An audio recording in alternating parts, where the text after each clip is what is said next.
Brought to you by Agilus Diagnostics.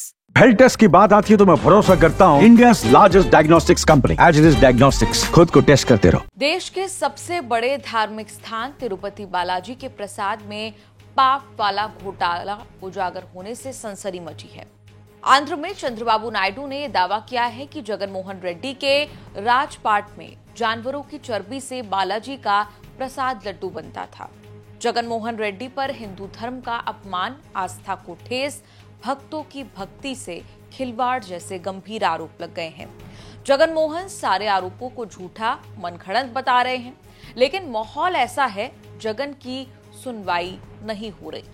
Chandrababu Naidu ठान कर बैठे हैं कि बालाजी के लड्डू वाले प्रसाद के विवाद से जगनमोहन रेड्डी की बची कुची राजनीति भी तहस नहस कर देंगे। देश की राजनीति में हिंदू विरोध से बड़ा और कोई कलंक नहीं होता। चंद्रबाबू नायडू ने अब ये कैंपेन शुरू किया है कि जगनमोहन रेड्डी की हिंदू धर्म के प्रति आस्था ही नहीं है, इसीलिए तिरुपति बालाजी मंदिर में जाकर ये एफिडेविट दिया, नहीं कि वो भगवान वेंकटेश्वर के भक्त हैं। नियम है कि तिरुपति देवस्थानम में प्रवेश करने वाले गैर हिंदू रजिस्टर में अपना नाम जरूर लिखेंगे।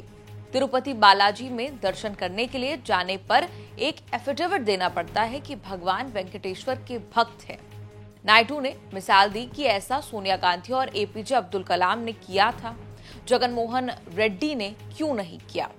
जगन के लिए एफिडेविट का विवाद इसीलिए है कि 3 पीढ़ी पहले रेड्डी परिवार ने क्रिश्चियन धर्म अपना लिया था। మీరు ఎప్పుడు కూడా గుర్తుపెట్టుకోవాల్సింది, సోనియా గాంధీ వచ్చి అఫిడవిట్ ఇచ్చారు, నాకు దేవుని పైన నమ్మకం, దర్శనం చేసుకుంటానని.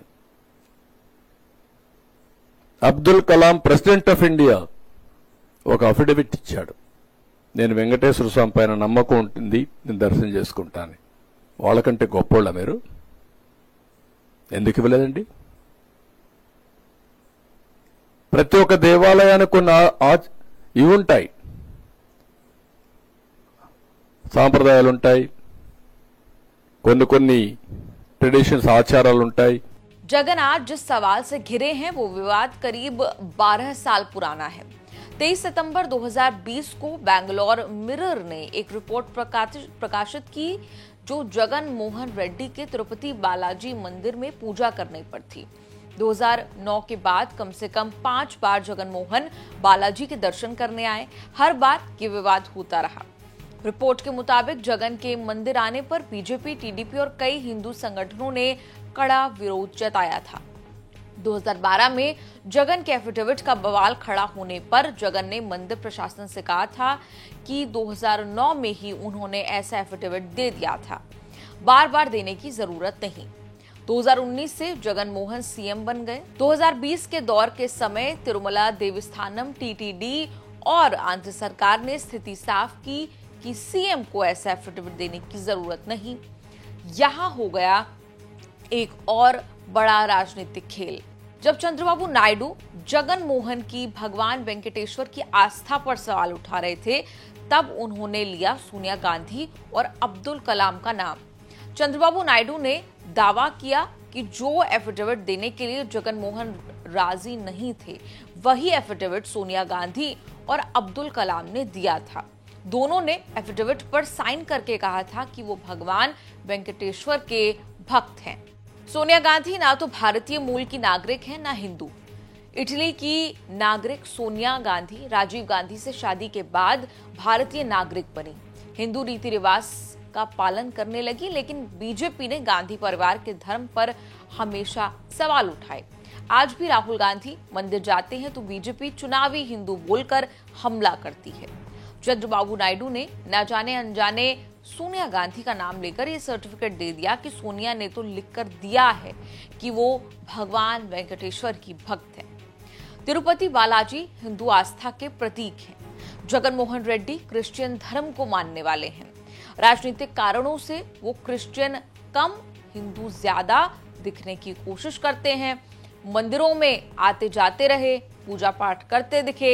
कहा जाता है कि घर में बालाजी जैसा मंदिर बनाकर बालाजी को स्थापित किया हुआ है। पीएम मोदी से मिलने गए तो तिरुपति बालाजी की मूर्ति भी लेकर गए। मोदी जब बालाजी के दर्शन करने पहुंचे तब जगन मोहन भी उनके साथ दिखे थे।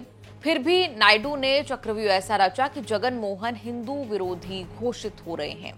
4 जून तक जगन मोहन रेड्डी को मोदी बड़े अच्छे लगते थे। बीजेपी बड़ी बढ़िया पार्टी लगती थी। चंद्रबाबू नायडू को तो कुछ समझते ही नहीं थे। इतना स्ट्रॉन्ग पोजीशन में थे कि चुनाव से पहले जेल भिजवा दिया था।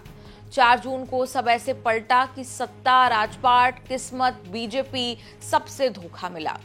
बीजेपी ने टीडीपी को शह देकर जगन मोहन से सब छीन लिया। चंद्रबाबू नायडू आए तो बदले की राजनीति शुरू हुई। करतूतें काली बताकर फाइलें खोल दी। केस, पुलिस, मुकदमा, चारों तरफ से घिरे जगन मोहन रेड्डी ने अब पलटवार किया है। पहुंचे उन्हीं मोदी के पास जिनकी सरकार का बिना मांगे पिछले 5 साल से समर्थन करते रहे। बीजेपी ने जगन मोहन का समर्थन लेने से भी कभी मना नहीं किया।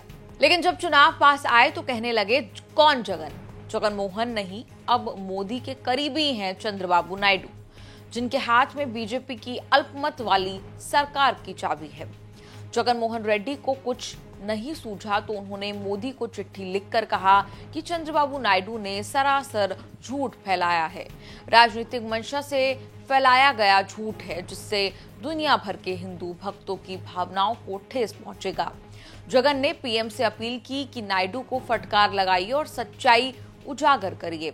चंद्रबाबू नायडू जानते हैं कि मोदी से शिकायत करके जगन मोहन को कुछ मिलने वाला है नहीं। जगन पर नायडू के हमले तेज हो रहे हैं।